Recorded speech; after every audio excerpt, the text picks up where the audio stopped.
பெற்று ஆதிவள்ளி கைரேந்திரி மலை கிடுகிடுவென அசைந்தவுடனே பார்வதியாக பகவானிடத்தில் என்ன ஏழை என்று கேட்க பார்த்தார். பகவான் நினைத்து பக்தன் ஒருவன் தவம் இருக்கிறான் அம்மா.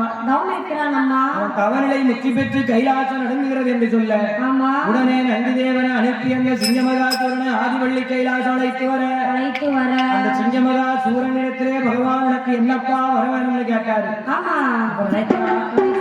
கஷ்டப்பட்டு தவம் இருந்திருக்கோம். ஒருவேளை வரக்க கேட்டு பகவான் தரமாட்டேன்னு சொன்னா என்ன பண்ண முடியும்? ஆய பொத்திக்கிட்டு வீட்டை பார்த்து வர வேண்டியதான். முதல்ல சத்தியத்தை வாங்கணும். பகவானே அப்புறம் தான் நாம என்ன வேணுமோ அதை கேட்கணும். நான் வரம் கேட்க வேண்டுமானால் எனக்கு நீங்க ஒரு சத்தியம் செய்து கொடுக்க வேண்டும். சத்தியம் உன்னானை என்னானை உமையவள் மீது சத்தியமாக பார்வதி மீது சத்தியமாக என்னானை உன்னானை